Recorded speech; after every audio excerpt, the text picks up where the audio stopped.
Kaning ebanghelyo ha, usa ni sa akong sigihag balik-balik nga di gyud mo ganahan mo uyon. No? Lakat og ibaligya ang tanan mong katigayunan og ang halin ihatag ngadtos mga kabus. Ganahan mo ani?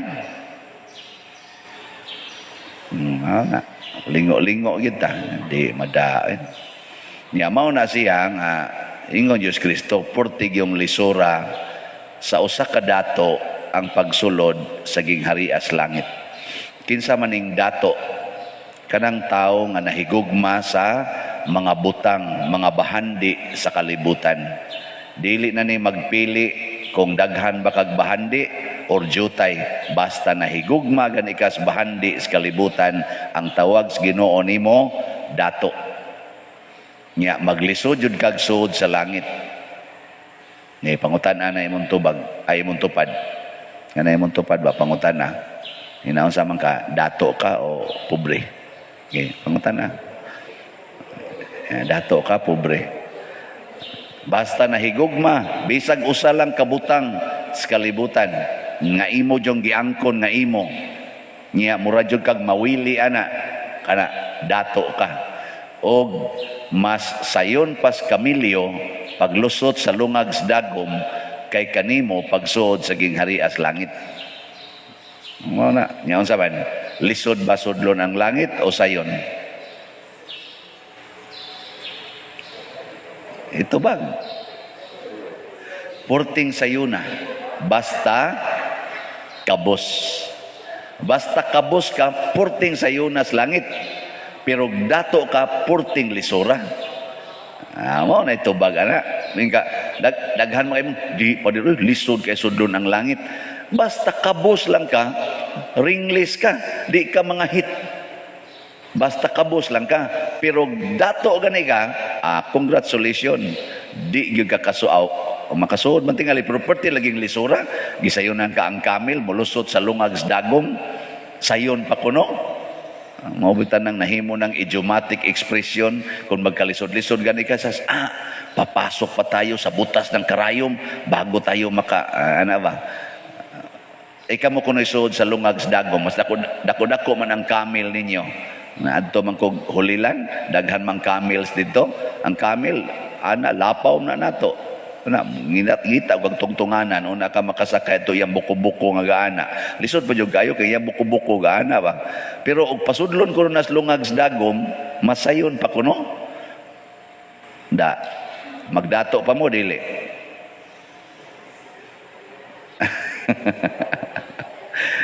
Na ningon ang mga apostoles, kinsa ra man di ay maluwas Lord. Ngano man kay silang tanan nahigugma magyus bahandi sa kalibutan. Nakaingon si San Pedro, kinsa ra may maluwas? Nakitang tanan pulos bang kita nahigugma aning mga butang sa kalibutan. Ana, yan ingon des Kristo, dili ni mahimo sa tao, pero mahimo sa Dios. Ang pasabot di ay mudawat ta sa Dios. Kay kung ato siyang pasudlon sa itong kinabuhi, awa na ang tanan pwede nang himuon. Muna pagpasod ni San Roque ni Jesus sa iyang kinabuhi, awa na siya mahigugma sa iyang bahandi.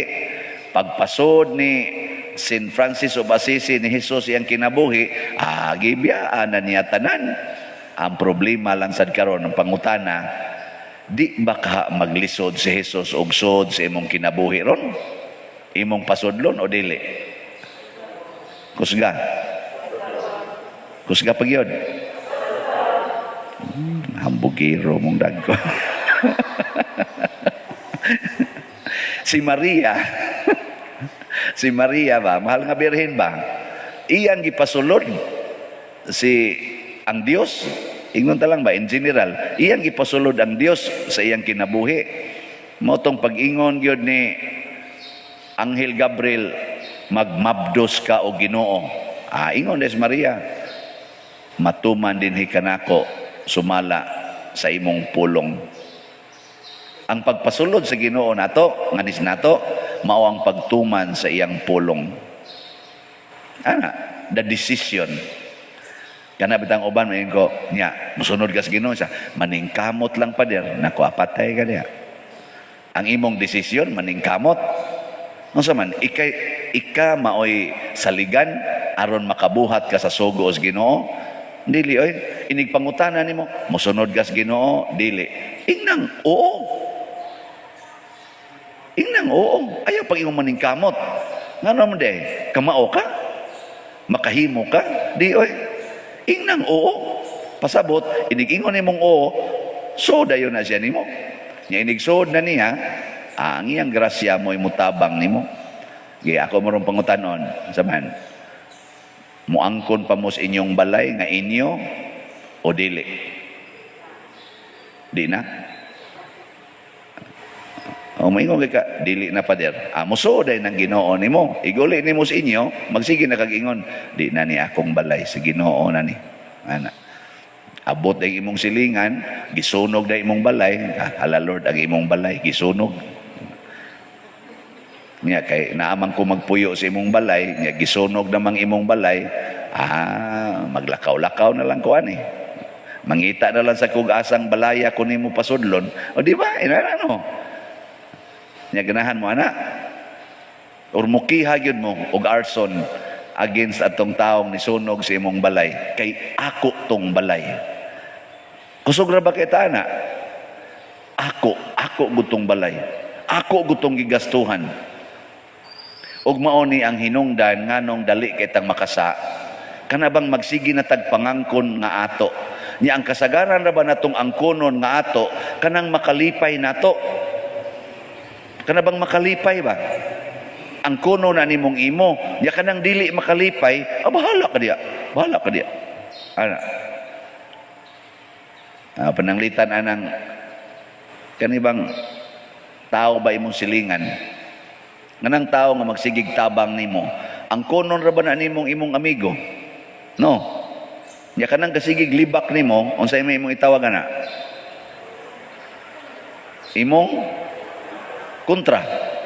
Nga karon, panahon sa paghigugmaay, kinsa may imong higugmaon? Kadtong imong giangkon nga amigo o kadtong imong giingon nga kontra? Na. So ang nindot yun, di ta mangangkon, haron dili ta makasala. Pareho gud ang imong lawas, ang kuna ng imong lawas o nga imo na. Kanang imong lawas ba? Ang kuna, di ba i-dominate ka ana? Ang tanang gusto ana, imog yung sundon. Kanang imong lawas ba? Nya kanira bang gusto sa atong lawas? Murag 99% padong yun sa sala. Pag hunahuna diha gusto sa imong lawas, kana ba yung makalipay, makatagbaw nimo ba? Di ba padong gina sa sala? Bisan gani kaning pagsimba, o ang imong lawas mo igatukno di mo ani, makasaag ka. Bitaw, kaning pagsimba ba? Wa mo kay ba? Basta ang imong lawas ng igatong, ganahan man dyan ko musimba, ana, ganahan man dyan ko musimba, mura magdili, gid na ko mapil nga, kumplito akong adlaw, o di ko kasimba, niya karon kaya ang imong edad, lapas man sa protokol. Wa man mo haom sa protokol, ingon, bata pa man ka, ayaw pagsimba. Kung di pwede, di pwede, ngiga ko na nila, kanang paria diha, sige ko, tiguang na ka, ayaw pagsimba, ingon, di pwede, di pwede. Di pwede yun. Ako di ko pwede, ana. Bahala na na. O niya, ang pagsupak nimo sa authority, di nasala di ay. Ha? Sala dili. O niya, sige kang simba. O niya, ang imong pagsimba, sala di ay. Ano sa na? Tarong pa ng pagkasimba? Ikarasin ni simba nga nagsupak-supak sa imong gisimba.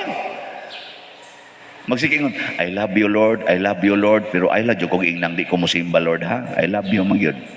Yung Ginoo, ako'y nagsugo sa ngalan sa simbahan nga di sa mo pasudlon karon tungod aning pandemya. Ako'y nagsugo ana nya sige kag simba nako nya sige day kag supak unsa man kag klasya mura sa kag imong Mura kag bana ba nga nagsigingos imong asawa, I love you day nya tamparos naman. And I love you very much, tamparos naman ana. Nya unsa isultis asawa, dili tumanon pero magsingon I love you. Unsa may itawag sa imong asawa nimo? Kana kung bana buang. Ana. Nya kamo dili ka. Ha? Di ka ta mahingan lang buang ani. Pawita na nga, magkatawa ko ba, magsiging simbas Ginoo, niyag unsay isulti sa simbahan, pinaagis pari, supakon. Ang pari pa'y nganlag, way ayo. Nga, unsa mo na, langit patana. Mao na nga diri sa unang pagbasa, niingon gyud nga, maghinulsol ta. Ang pagbasol, mo importante. Kung makasaha ka, hala, pagbasol. Pakig-uli sa Ginoo kay wa gyud sala nga dili papason sa Ginoo. Pagbasol. Munang ang kinabuhi sa matarong, ang sa tay giingon. Ang matarong malipay,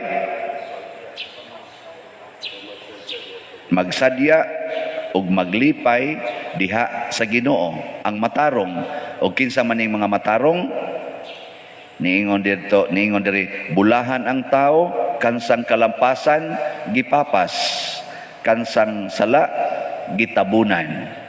Di ba? Pasabot kana ding taong matarong dili day na ang tao nga portig yung tarunga. Kana ding tawhana kanang kamaong muangkon sa iyang sala.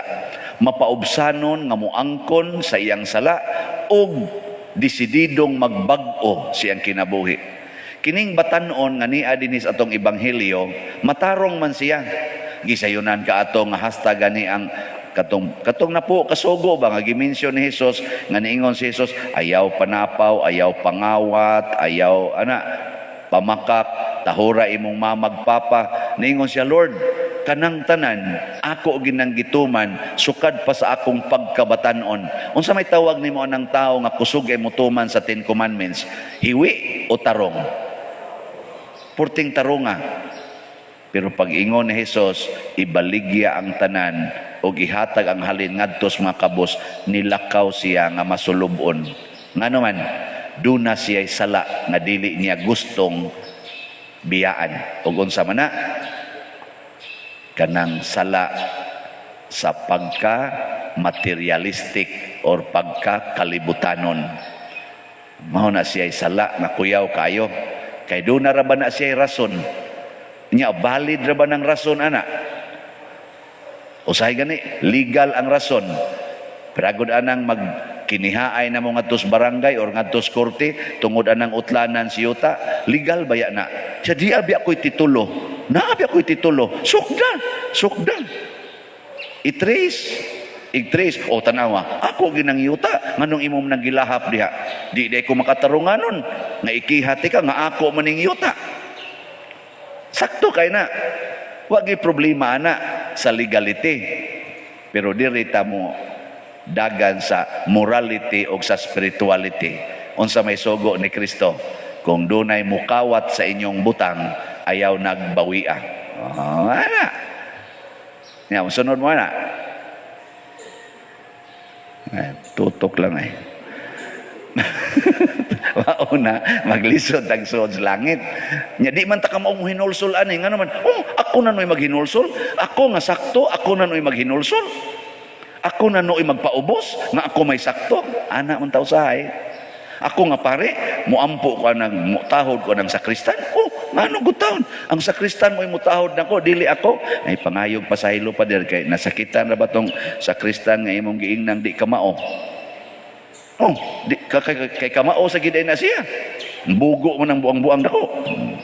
Ni asa man padong ang pare inigsulti ani. Langit o impierno? Inyong sa tanong hukma noon. Sige na, nindog na ta.